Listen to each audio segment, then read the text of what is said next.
Right on. So we're live today with our good brother Mumia Abu Jamal, who has been fighting a good fight before many of us was born. How are you feeling today, comrade? How's everything going with you? Oh, brother, I am well. I am well. As I say, every day is a new day and a new beginning. So let us begin this one well. Right on, right on, right on. Hey man, we know that there's so much stuff that we would like to rap about in so little time. But I know that just getting to the meat of it, we know that you've been fighting this whole health situation for a minute. Tell us how that's going right now. I know that you recently had surgery back a few months ago. How's your health right now? Is it pretty strong or? It is. It really is. My health is, I'm a biased observer. Right on. My health is excellent, though. And, I just keep moving every day. I have a walk for about an hour when we're in the yard. And if we're not in the yard, if the weather is inclement, you walk on the block. I just keep on walking. That's one of the good pieces of advice that the good doctors told me about, which is to walk. And it's a perfect exercise, and I just walk. So, right on. Still walking. Right on, right on. We'll keep on walking as the song go. We know that this December marks 40 years since you were railroaded. You spent 30 on death row and solitary confinement. 10 of those was after a federal judge ordered the death sentence overturned. Um, your strength has just been impeccable. Along with that, you recently dropped a commentary called Movement Pains. And in it, you spoke about the oppressed and abuse of power within the movement. Can you speak to that? Because of the fact that that's prevalent right now. And we know it's always been. Well, I think about things from different perspectives. So, when I write, I try to be original in my thinking and not just additive of what others are saying. So, if I'm not bringing anything original to the table, I'm not talking. Right. Just echo. And, echo can create reverb. And in radio, that ain't cool. Right. Yes, sir. So, I want to bring something new to the table. So, that means you have to kind of think things through and just bring it when it's there, when it's timely. Right on. When the time is right. The movement has shifted as life has shifted. And, but, on the whole, I think that this is really a wonderful period, right? To be alive because people are awake. I was going to say awakened, and I was tempted to say woke, but people have awakened to really the poisons of the system in ways they haven't been for decades. There are a lot of people who never lived during the 60s. That was one of the freest moments I know in my own kind of personal life as being part of a group of revolutionaries known as the Black Panther Party. But those periods repeat themselves, right, in cycles throughout history, right? And, given the technology that brings people face to face with the George Floyd situation and similar situations around the country, many people have awakened to the nature of this beast because they couldn't turn away from it. They were looking literally live, right, in real time. That's right. At a modern day legal lynching. And it freaked them. It freaked them out. Right. Because they couldn't believe it. And it's like, this ain't a TV show. That's right. It's a reality. You get it? Right. And the real truth behind that is that it happens. That's right. But people don't see it. They don't feel it. When you're looking at a man in his 40s crying for his mama, That's right. because he knows, right, that he has moments left to live. Because he, as he explained, he can't breathe, right? Then that's an awakening moment. And so, you take advantage of that moment and you build on it, right? You teach people about the history of the United States, the history of white supremacy, the history of colonialism and imperialism, and you build, and you build, and you build. This is a time for movement building all around the world. And think about this. When George Floyd happened, it wasn't a national thing. It was a global thing. People demonstrated in like Korea, Japan, Indonesia, England, France, Germany, literally all across the world, because what they felt, what they saw, what they experienced was a human being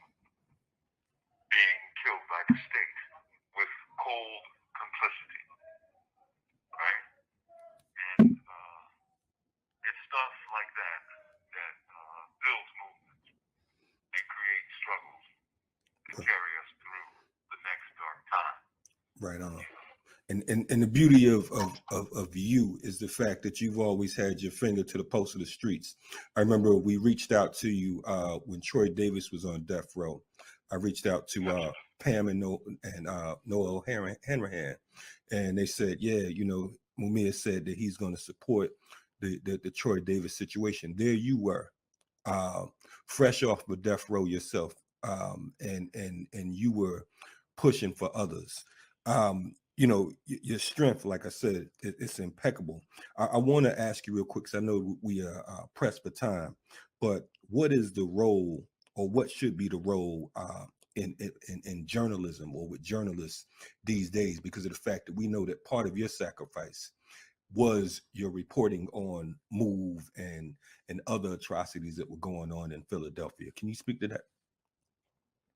The role of a journalist is to be, in a revolutionary perspective, I should say a revolutionary journalist as opposed to a corporate journalist. But the role of a journalist, in my mind, is to be a tribune of the people, to, as you suggested, to touch the pulse of the people, to feel what they feel. You have 1 minute left. And to reflect that which they do not, so that we can, again, build movements that are moving at a higher frequency and a higher vibration, to pull people together and to inspire them to do that which we know is possible, because it has happened in the past. Anything that has happened in the human past is possible in the human future. That's both negative, but it's also positive. So we can build, we can grow, and we have to think along those terms, because as a man thinketh, and as a woman thinketh, so it is. So let us come together, as George Jackson reminded us. Right on. Stop our squabbles and join together and fight against this monster before it takes. Thank you for using Securus. Goodbye. Love you as well, brother. And the 55th year of the Black Panther Party. What inspired you to join the party? Literally, two things. I met a sister who was a friend of a friend, and she gave me a Black Panther newspaper, which blew my freaking mind. And she also gave me a Ramparts magazine from San Francisco, and it had, pictures of Huey, of Eldridge, of Kathleen, of other Central Committee members, and just regular Panthers. And I mean, I had read about them in the newspaper, but to see these people, these actual people that were real people, it was like gas to a flame. I'm telling you, it was electric. You know, it was chemical. It was everything. It was like I'm looking at these beautiful people, you know, rumbling for their people, and I knew that, you know, I had to be a part of it. I had to be a part of that, and thank goodness for the paper, the Black Panther newspaper, and Ramparts magazine for putting the word out, because the word got to me. No doubt. It inspired me to, you know, keep my eyes open. When a group of brothers began organizing in Philly, I was right there in the midst of them. I was probably the youngest guy, but because I was so big and I had a mustache when I was like 14, they never guessed I was as young as I was, you know, because I looked older. So. Right on. Right on. Hey, I spoke to you have 1 minute left. I spoke to Daruba yesterday. He asked me to give you the greetings. He checked out what we did yesterday. And definitely you know, I definitely want to continue this convo. I know you got 1 minute left. Jewels of the day for today's movement. What you got real quick? Just that every day is a gift. We used to say, Bobby Seale had a book called Seize the Time. Like, don't waste today. Use today. Seize the time. Because, you know, tomorrow will be here, you know, on its own time. But don't waste today. Use it well. And use it for the struggle for freedom. No doubt. That's it. No doubt, man. Definitely appreciate you giving us whatever time you can. You know, you have a voice here at Black Power Media, and you know, like I said, we thank you for using Security. Thank you. Goodbye. Right on the move. Let's Peace, can we Mumia. try that again. Yes. Can you all hear? We are all here, I believe. Okay, right on. Can the folks in the chat here? I mean, can you guys hear us? Yeah, we should be good. That should be good. And big shout out and all the love and respect to that hero right there. Yes. So you asking me a question? We hear you well. What was the question? First of all, we're happy to hear you on deck. How's everything going out there? As well as can be expected. I mean, you know, it's like, you know, how are you in what department of hell? And is it as hot as it, you know, it is, you know, everywhere. You know, prison is hell. Right on. So, right on. But, you know, other than that, you know, we're still struggling. And I'm doing pretty well for a geezer. Hey man, you the coolest geezer we know. We're here live on Black Power Media. We have Mark Taylor, Julia Wright, Dr. Jared Ball, and of course Johanna, and this is Kalanji. And we're absolutely happy to have you on with us today. We was talking about the archives over at Brown, and we wanted to know, you know, how do you feel about it? Well,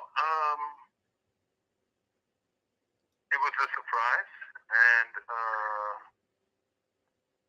you know, once I heard about it, I was like cool with it. They expressed a desire for that. I didn't like crack on them. In point of fact, Johanna, who was an undergraduate at Brown, as the story goes, was very active in her undergraduate years, protesting against the university and she wanted more inclusion with Black and Latino students and other issues. And they contacted her and said they wanted her papers from the protest era. She was fine to recruit them and turn them over. And then she said, I have something you might be interested in. And when she explained that she had over 40 boxes of my property, I'm told that the archivist she was talking to almost fell off of her chair. And she was like, what? She explained what it was. She said, we're interested.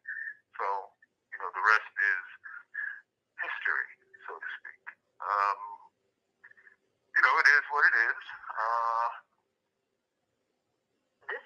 from Pennsylvania State Correctional Institution, Mahanoy. This call is subject to recording and monitoring. I am told that this is the beginning of their mass incarceration collection. Given the rates and stage of mass incarceration at the beginning of the middle of the 21st century, that should be one hell of a collection. There are millions in prisons in America, more than anywhere else in the country. So there's a lot of room and a lot of data to be archived, and I'm glad to be a part of the process. Right on, right on. Well, we're glad to have you on deck. We have a few other hosts. I don't know if they want to ask you anything or say anything. I think everyone's all happy and astonished and grateful to hear your voice this morning. Well, Yeah, everybody should be able to. You know, I like surprising people sometimes, and I think, some people were surprised by this story. So, No doubt. say la vie. Well, I'm reading all of these messages that you're getting from the audience. Somebody saying something? Yeah, this is Dr. Johanna said she's reading all the messages that you're getting from the audience, and she's happy to hear. She was just getting an echo, I believe, but yeah. Okay. All right. Right on. Anyone else? Any comments? Yeah, I just wanted to emphasize from the chat room, we get these chat lines that come across the bottom of our Well, I screen. want to greet Julia Wright, who's been with me for longer than we both want to admit. But I have not heard her voice or seen her joyous face in too long. And, we're old friends and Yes. come from movement families. And Yes. I greet her. Yes. Yes. love We will. and affection. Mark, I usually contact and communicate with him at least weekly. This And, Friday. we're old friends, and I think we've grown grayer in this movement. This is a call from So, Pennsylvania State I greet you Correctional all, Institution, Mahanoy. This call is subject to recording and monitoring. I thank you for your questions, comments, and contributions. Right on. We love you, brother. What can we do for you to assist in your plight at this moment? You can do for me with every, especially in prison, but even non-imprisoned black writer wants. Read my stuff. Right on. Because it's written for readers. It ain't written for me. And, I have fun writing it. And I just hope people have fun reading it. Oh yeah, definitely, absolutely. We're gonna definitely post more of your material on the platform and make sure that as far as the book club, you're the next up. How about that? That sounds like a plan. Thank you. Right on. We appreciate you for sure.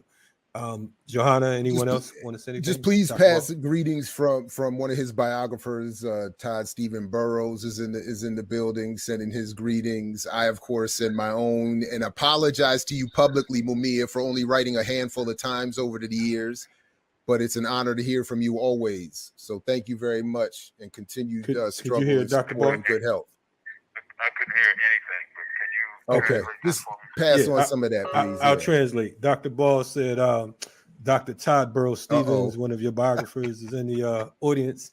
He wanted to shout you out, and also he wanted to thank you for all his work, all your work throughout the years, and he apologizes. This is Dr. Ball for not writing you more often.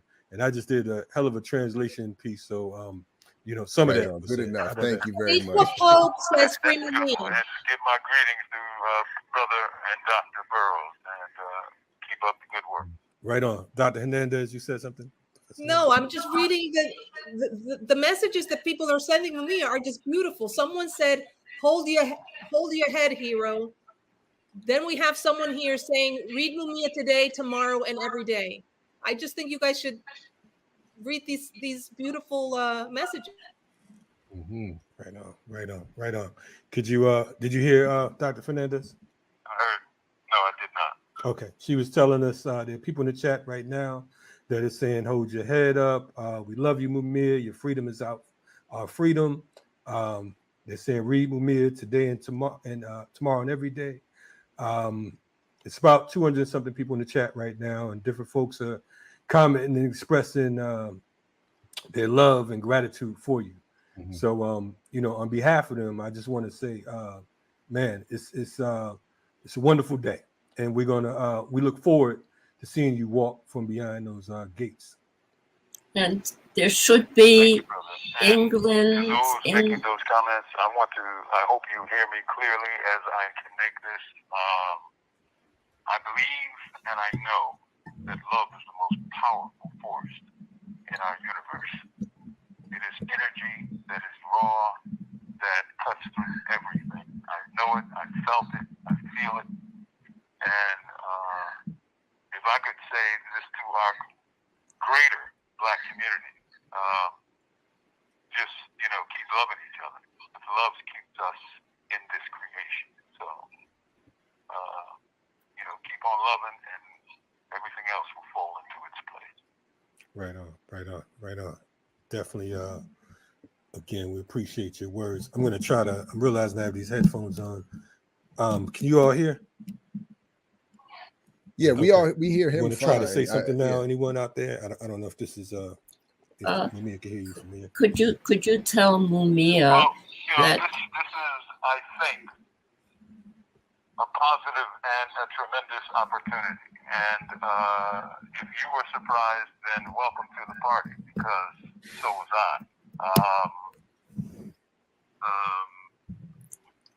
I thank Johanna for offering it.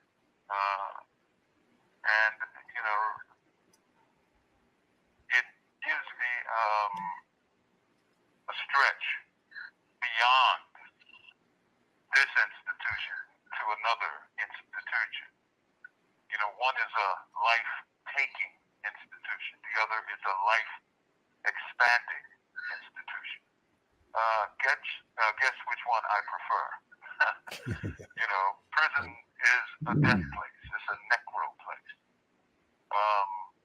Libraries and archives are places where, our ancestors rest between arms of leather, and their ideas are immortalized in these archives and in these libraries. We can go and we can read James Baldwin. We can read Eldridge Cleaver, Huey Newton. And I'm glad to kind of join this library of elders. Right on. Man, I'm gonna keep it honest with you, Mumia. I'm sitting here and I'm all nervous asking you questions. I'm looking at folks like, jump in, because as I mentioned earlier, if I was to give anybody credit for my work or getting involved, it was due to a poster for a rally that I saw about your case back in 86, 87. And I grew up in movement, but that right there, really pushed it over, along with, like I said, the Asada posters, wanted posters, the Joanne Chesimard posters I saw in Bridgeport, Connecticut. But seeing that poster of you about a rally in New York that I knew I had to go to, I was like 15, 16 years old. That really pushed it over the thing, and I wanted to say that to you because I've had several convos with you, but I don't think I ever expressed that, and I'm very grateful. And I feel like, I need you to know that you are a hero to many of us, and we are very grateful. Yes. I just want to say that you have to think about the power, right, of a poster. Yes. We don't think about that, especially now in this, multimedia age and, the synthetic news that we have that's flashing through the air. But a poster is a piece of art that projects a revolutionary idea that is received by a 15-year-old, right? And it changes the trajectory of one's life. I say that because there was a time I was that 15-year-old. Yes. A sister named Andrea gave me a copy of the Black Panther newspaper. And another sister gave me a copy of Ramparts magazine. And my mind was properly blown. And when I have 1 minute left. When I saw those brothers and sisters in Cali, I knew that I had found home. Right on. And I joined the Black Panther Party, and even though we didn't have one in Philly, we built one in Philly. That's so the power of a poster, the power of a newspaper, the power of a magazine is what? The power of communication, to communicate transformative ideas to people and change the trajectory of their lives, hopefully for the better. So we're doing that right now. Yes, sir. We're And here. I thank you all, right, for being there. And it's just another form of communication between hearts, souls, and minds. Without a doubt. I thank you all. I wish I could hug and kiss your whole panel Soon. and hug and kiss the people in the audience. And I thank you all. I love you all. On the move. On the move. Long live John Africa. move. Long live France Fanon. Long live revolution. Yes, Thank sir. you for using Securus. Goodbye. Love. Yes, power.